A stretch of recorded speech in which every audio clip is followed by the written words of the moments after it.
Hey guys, welcome back to another video. In today's video, we're going over the things that I don't like as much about Update 6.0 and Season 6.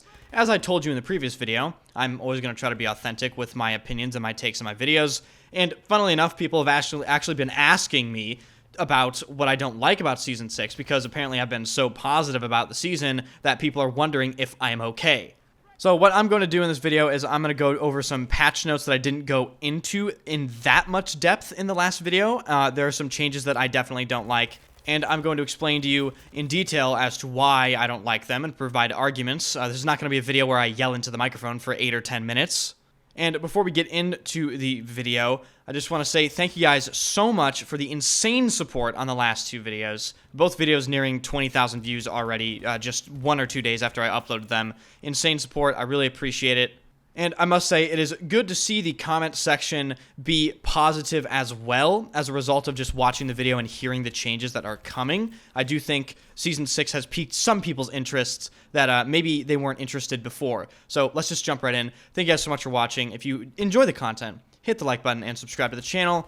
And let's start off with the first thing that I don't like about Season 6, which this should be obvious, and that's why I'm getting it out of the way, the amount of content. I think all of Battlefield 2042 seasons have an overwhelmingly lacking amount of content. One map is, it's just not great, is it, ladies and gentlemen? We've received 5 new maps in 2 years for Battlefield 2042, and I believe we used to receive 3 or 4 maps every 3 or 4 months for Battlefield 3 DLCs. So that really puts it into perspective how little content Battlefield 2042 has actually received, and this extends to the amount of weapons. Strangely enough, Season 6 is supposedly a longer season than all the other seasons. It's going to run for 16 weeks, and we still only receive 3 new weapons, and I don't believe there's been any news about upcoming vault weapons either. And I don't think that asking for more than 3 weapons, content-wise, is a lot to ask for at all. But I digress. The amount of content is always disappointing with these seasons. Moving on to something more specific, and this is something that I critiqued in my update video as well, the suppressor nerfs coming in Update 6.0. I think the suppressor nerfs are actually going to invalidate suppressors as viable attachment options. They are making them ineffective within the ranges they need to be effective in. For those of you that don't know what they're doing to the suppressors, they're essentially making the suppressors only work from a certain distance away. So say an enemy is within 20 meters of you, if you shoot with a suppressor, it's going to have 0 effect and you're still going to show up on the minimap, which is counterintuitive and just stupid. Like, at that point, take the suppressor off. And I'll take this brief moment here to address some of the comments about the suppressors on the last video. I had these 55-year-old ex-military types in my comment section informing me that suppressors are still loud in real life. And I just have to say that, yeah, no fucking shit. You're still shooting a gun. Of course, it's going to be loud even with a suppressor. And I can't believe I have to say this, but Battlefield 2042 is not real life. It's a video game. So I think you got a little room to work with there. But back to the original point, suppressors in Season 6, remove them off your weapons, ladies and gentlemen, until further notice. I do believe that the community will backlash hard enough to where DICE might actually revert some of these changes. Now, segueing off of suppressors into one of the new weapons mentioned in Season 6, the G428 DMR. I heard from a little birdie that the G428 DMR is going to be a 2-tap in the chest and it's fully automatic.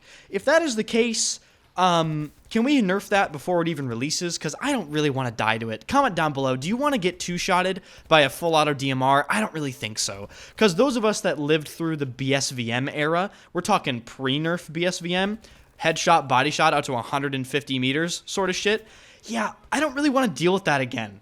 So while that is speculation at this point, I hope it's not true. And now on to the most controversial opinion in this video, but in my opinion, this should not be a controversial opinion, the aim assist changes coming in Season 6. It has long been documented that Battlefield 2042 is just generally not a good feeling game for any platform. console, mouse and keyboard, PC, whatever you want to call it. The game doesn't feel great. It's also long been documented that mouse input and controller aim assist and controller input just are kind of broken and don't work and feel like shit. With that being said, aim assist has been updated about 4, maybe even 5 separate times since launch in Battlefield 2042, and it is incredibly strong. For the longest time, controller players complain that aim assist, oh, it doesn't do anything, and I turn it off because it doesn't help my aim. I don't believe that for a second, and I'll tell you why.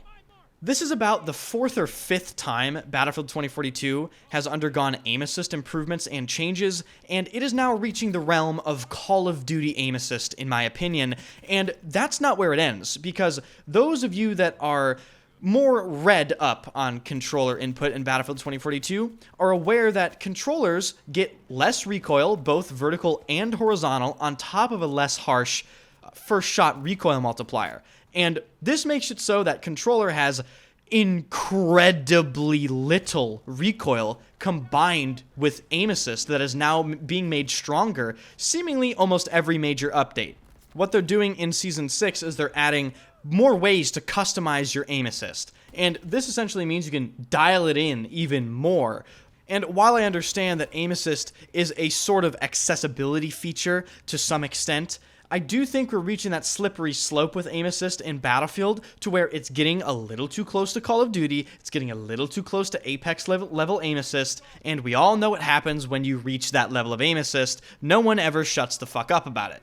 And I'm perfectly aware many controller players will probably disagree with me in the comment section whenever you bring up aim assist. It's a messy topic. No one ever communicates any opinion about it coherently or honestly even cordially. But I have to emphasize that I don't believe aim assist in Battlefield is a problem the way it stands right now. I am just worried that they're going to make it too strong. And funnily enough, whenever I look at the Battlefield controller player community, the Battlefield controller players are one of the only communities that I've ever seen that actually doesn't want aim assist to get stronger and stronger. You look at the Call of Duty community, and if they nerfed aim assist by 1%, you'd have fires in the fucking streets. But in Battlefield, they actually want it to take more skill. They want it to be weaker. And that is one area where I have to actually commend Battlefield's console community for their heightened sense of competency. And the last topic, which I will mention in this video, is the Mackay nerf. Now, I'm not delusional, right? You look at my gameplay, I pretty much exclusively play Mackay in Battlefield 2042, okay? And the reason I play Mackay in Battlefield 2042 is because he's overpowered. It's cut and dry, as simple as that. Mackay allows you to ignore the rules of the game. He allows you to access areas that you are not typically able to access. And when you read the nerfs DICE made to Mackay and the reasons they gave for why they're nerfing Mackay, you have to wonder if they even play their own game. The changes they're making to Mackay are they're reducing his maximum range of his grapple hook by 17%, and that's after they already reduced the maximum range in a previous patch. So this is the second time his grapple hook range is getting reduced. Then, the real killer, in my opinion, they're reducing the speed at which the grapple hook reaches its maximum length after being fired by 25%, and the reasoning they gave for this is, we've made these changes to reduce the number of scenarios Mackay could use his grapple hook to get to unintended locations, as well as to reduce what we call the 360 problem, which means you can die from 360 degrees of the level around you.